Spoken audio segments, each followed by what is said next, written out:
ಬಹಳಷ್ಟು ಇವತ್ತು ಹಿಂದೂ ವಿದ್ಯಾರ್ಥಿಯರಲ್ಲ, ಅಲ್ಪಸಂಖ್ಯಾತರ ಸಂಬಂಧಪಟ್ಟಂತ ಮಹಿಳಾ ವಿದ್ಯಾರ್ಥಿಗಳು ಕೂಡ ಇವತ್ತು ಹಿಜಾಬ್ ವಿರೋಧ ಮಾಡುವಂಥದ್ದಿದೆ. ಜನಿವಾರಕ್ಕೂ ಅದಕ್ಕೂ ಸಂಬಂಧ ಇಲ್ಲ. ಜನಿವಾರ ನಮ್ಮ ಧಾರ್ಮಿಕ ಆಚರಣೆಯ ಒಂದು ಭಾಗ. ಹಿಜಾಬ್ ಅನ್ನು ಬೆಂಬಲಿಸುವಂತ ಪ್ರಶ್ನೆ ಇಲ್ಲ. 6 ಜನ ವಿದ್ಯಾರ್ಥಿಗಳು PFI ಏಜೆಂಟ್ಗಳು. ಈಗಾಗಲೇ ತನಿಖೆ ಮೂಲಕ ಅದು ಸ್ಪಷ್ಟವಾಗಿದೆ. ಈಗಾಗಲೇ ಸುಪ್ರೀಂ ಕೋರ್ಟ್ ಮೆಟ್ಟಿಲೇರಿದೆ. ಅಂತಿಮ ಆದೇಶ ಇವತ್ತು ಬಾಕಿ ಉಂಟು. ಅದು ಆದೇಶ ಬಾಕಿ ಇರುವಾಗ ಈ ರೀತಿ ನಿರ್ಧಾರ ತಗೊಂಡ್ರೆ ಅದು ಕಂಟೆಂಪ್ಟ್ ಆಫ್ ಕೋರ್ಟ್ ಆಗ್ತದೆ. ಬಿಜೆಪಿ ಸರ್ಕಾರದ ಅವಧಿಯಲ್ಲಿ ಹಿಜಾಬ್ ವಿಚಾರ ಬಹಳ ದೊಡ್ಡ ಮಟ್ಟದಲ್ಲಿ ಸದ್ದು ಮಾಡಿತ್ತು. ಚುನಾವಣೆಗೆ ಕೂಡ ಬಹಳ ದೊಡ್ಡ ಮಟ್ಟದಲ್ಲಿ ಚರ್ಚೆಗಾಗಿ ಒಂದು ಅಸ್ತ್ರವಾಗಿ ಕೂಡ ಮಾರ್ಪಟ್ಟಿತ್ತು. ಇದೀಗ ಕಾಂಗ್ರೆಸ್ ಸರ್ಕಾರ ಆಡಳಿತಕ್ಕೆ ಬಂದ ಬಳಿಕ ಬಹುತೇಕ 3 ವರ್ಷದ ಬಳಿಕ ಹಿಜಾಬ್ ಮೇಲಿದ್ದಂತಹ ನಿಷೇಧ ಏನಿದೆ ಅದನ್ನು ವಾಪಸ್ ಪಡ್ಕೊಂಡಿದೆ. ಇದು ಇದೀಗ ಬಿಜೆಪಿಯವರಿಗೆ ಕೂಡ ಒಂದು ರಾಜಕೀಯ ಅಸ್ತ್ರವಾಗಿ ಸಿಕ್ಕಿದೆ. ಸರ್ಕಾರ ಓಲೈಕೆ ರಾಜಕಾರಣ ಮಾಡ್ತಾ ಇದೆ ಎಂಬ ಆರೋಪವನ್ನು ಮಾಡ್ತಾ ಇದೆ. ನಮ್ಮ ಜೊತೆ ಬಿಜೆಪಿಯ ಶಾಸಕರಾದಂತಹ ಯಶ್ಪಾಲ್ ಸುವರ್ಣ ಅವರಿದ್ದಾರೆ. ಅವ್ರ ಜೊತೆ ಮಾತಾಡೋಣ. ಸರ್, ಬಹಳ ಮುಖ್ಯವಾಗಿ ತಾವು ಹಿಜಾಬ್ ವಿರೋಧಿ ಹೋರಾಟದಲ್ಲಿ ಮುಂಚೂಣಿಯಲ್ಲಿದ್ದೀರಿ. ಬಿಜೆಪಿ ಸರ್ಕಾರದ ಅವಧಿಯಲ್ಲಿ ಹಿಜಾಬ್ ನಿಷೇಧ ಮಾಡಲಾಯಿತು ಶಾಲಾ ಕಾಲೇಜು ಆವರಣದಲ್ಲಿ. ಇದೀಗ ಕಾಂಗ್ರೆಸ್ ಸರ್ಕಾರ ಅದನ್ನು ವಾಪಸ್ ಪಡ್ಕೊಂಡಿದೆ. ತಮ್ಮ ರಿಯಾಕ್ಷನ್? ನಿಜವಾಗಿ ಮೂರ್ಖತನದ ನಿರ್ಧಾರ ಅಂತ ನಾನು ಹೇಳಲಿಕ್ಕೆ ಬಯಸ್ತೇನೆ. ಈಗಾಗಲೇ ಸುಪ್ರೀಂ ಕೋರ್ಟ್ ಮೆಟ್ಟಿಲೇರಿದೆ. ಅಂತಿಮ ಆದೇಶ ಇವತ್ತು ಬಾಕಿ ಉಂಟು. ಅದರಿಂದಾಗಿ ಅದು ಆದೇಶ ಬಾಕಿ ಇರುವಾಗ ಈ ರೀತಿ ನಿರ್ಧಾರ ತಗೊಂಡ್ರೆ ಅದು ಕಂಟೆಂಪ್ಟ್ ಆಫ್ ಕೋರ್ಟ್ ಆಗ್ತದೆ. ಒಂದು ಅನುಭವ ಮಾಹಿತಿಯ ಕೊರತೆ ಇವತ್ತು ಕಾಂಗ್ರೆಸ್ ಸರ್ಕಾರದಲ್ಲಿ ಎದ್ದು ಕಾಣ್ತಿದೆ. ಅದರಿಂದಾಗಿ ನಾನು ಮಾಧ್ಯಮದ ಮೂಲಕ ವಿನಂತಿ ಮಾಡ್ತೇನೆ, ಪುನರ್ ಪರಿಶೀಲಿಸಿ ಆದೇಶವನ್ನು ಹಿಂಪಡಿರಿ.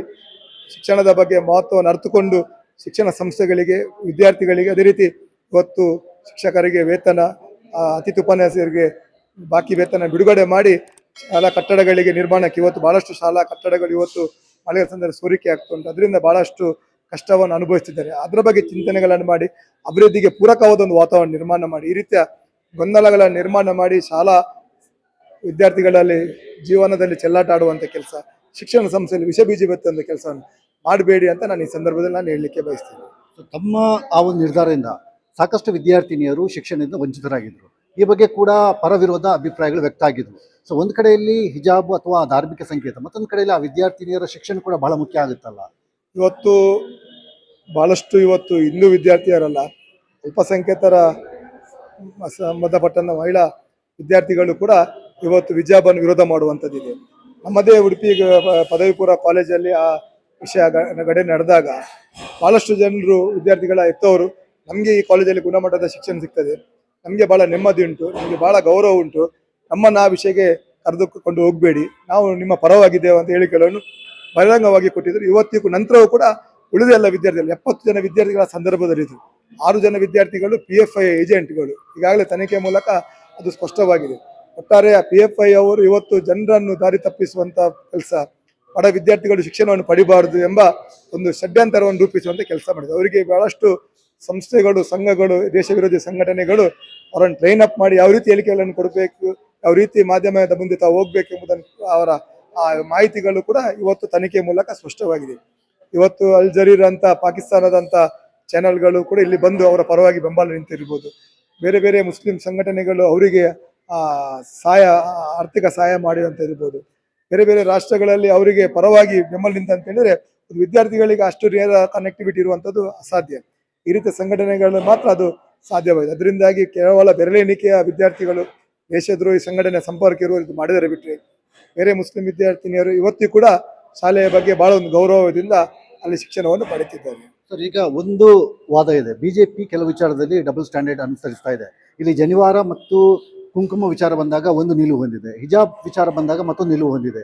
ಈ ರೀತಿಯ ಡಬಲ್ ಸ್ಟ್ಯಾಂಡರ್ಡ್ ಯಾಕೆ ಅಂತ ಪ್ರಶ್ನೆ. ಸಾವಿರಾರು ವರ್ಷದ ಹಿಂದೆಯೂ ಕೂಡ ಜನಿವಾರ ಧರಿಸುವಂಥದ್ದು ನಮ್ಮ ಧಾರ್ಮಿಕ ಒಂದು ಆಚರಣೆ, ಒಂದು ಪದ್ಧತಿ. ಕುಂಕುಮ ಧರಿಸುವಂಥದ್ದು ದೇವರ ಒಂದು ಗಂಧರಿಸುವಂಥ ನಮ್ಮ ಪದ್ಧತಿ. ಯಾವತ್ತೂ ಕೂಡ ಪ್ರಶ್ನೆ ಮಾಡಲಿಲ್ಲ. ಇವತ್ತು ಇದು ನೇರವಾಗಿ ದಾರಿ ತಪ್ಪಿಸುವಂಥ ಪ್ರಯತ್ನ. ಒಂದು ಕಡೆ ಅವರು ಜನಿವಾರವನ್ನು ಕತ್ತರಿಸಿ ಇನ್ನೊಂದು ಧರಿಸಬಾರ್ದಂತ. ಒಟ್ಟಾರೆ ನಾವು ರಾಜಿಗೆ ಬಂದರೆ ನೀವು ಜನಿವಾರ ಧರಿಸಿ, ನಾವು ಹಿಜಾಬನ್ನು ಧರಿಸುವಂಥ. ಅದರಿಂದಾಗಿ ಜನಿವಾರಕ್ಕೂ ಅದಕ್ಕೂ ಸಂಬಂಧ ಇಲ್ಲ. ಜನಿವಾರ ನಮ್ಮ ಧಾರ್ಮಿಕ ಆಚರಣೆಯ ಒಂದು ಭಾಗ. ಅದರಿಂದಾಗಿ ಅದರಲ್ಲಿ ನಾವು ಯಾವುದೇ ಎರಡು ಮಾತಿಲ್ಲ. ಹಿಜಾಬನ್ನು ಬೆಂಬಲಿಸುವಂಥ ಪ್ರಶ್ನೆ ಇಲ್ಲ. ಈಗ ಸರ್ಕಾರದ ನಿನ್ನೆಯ ನಿಲುವಿನಿಂದಾಗಿ ಅಥವಾ ಇನ್ನು ಆದೇಶ ಕೂಡ ಅಧಿಕೃತ ಮಾಡಬಹುದು, ಬಿಜೆಪಿ ಯಾವ ಸ್ಟ್ಯಾಂಡ್ ತೆಗೆದುಕೊಳ್ಳುತ್ತೆ? ಇದ್ರ ವಿರುದ್ಧ ಏನಾದ್ರು ಹೋರಾಟ ಮಾಡುತ್ತಾ ಹೇಗೆ? ಈಗಾಗಲೇ ಸುಪ್ರೀಂ ಕೋರ್ಟಲ್ಲಿ ಇರ್ಲಿಕ್ಕೆ ಹೋಗಿ ನಾವು ಕೂಡ ಕಾನೂನು ಸಲಹೆಗಾರರ ಒಂದು ಮಾಹಿತಿಯನ್ನು ಪಡ್ಕೊಳ್ತೇವೆ. ಒಟ್ಟಾರೆ ನಮ್ಮ ವಿದ್ಯಾರ್ಥಿಗಳಿಗೆ ನ್ಯಾಯ ಕೊಡುವಂಥದ್ದು, ಅವರ ಪರವಾಗಿ ನಿಲ್ಲುವಂಥ ಕೆಲಸವನ್ನು ನಾವು ಮಾಡೇ ಮಾಡ್ತೇವೆ. ಮತ್ತು ಇದು ಕಂಟೆಂಪ್ಟ್ ಆಫ್ ಕೋರ್ಟ್ ಅಂತ ಈಗಾಗಲೇ ಸ್ಪಷ್ಟವಾಗಿದೆ. ಅದರ ಬಗ್ಗೆ ನ್ಯಾಯಾಂಗ ಕೂಡ ಸರಿಯಾಗಿ ಇವರಿಗೆ ನೋಟಿಸ್ ಜಾರಿ ಮಾಡುವಂಥ ಸಂದರ್ಭಗಳು ಅತಿ ಶೀಘ್ರವಾಗಿ ಬರ್ಬೋದು. ಕೊನೆಯದಾಗಿ ಯಾಕಂದ್ರೆ ಈ ಹಿಜಾಬ್ ಇರ್ಬೋದು, ಯಾವುದೇ ಧಾರ್ಮಿಕ ಸಂಕೇತಗಳಿರ್ಬೋದು, ಅವರವರ ಧರ್ಮಕ್ಕೆ ಅದು ಪವಿತ್ರವಾಗಿರುತ್ತೆ. ಹಾಗಿರುವಾಗ ಒಂದು ಸೌಹಾರ್ದ ವಾತಾವರಣ ನಿರ್ಮಾಣ ಮಾಡೋದು ಸರ್ಕಾರ ಮಾತ್ರ ಅಲ್ಲ, ವಿರೋಧ ಪಕ್ಷದ ಜವಾಬ್ದಾರಿ ಕೂಡ ಹೌದು.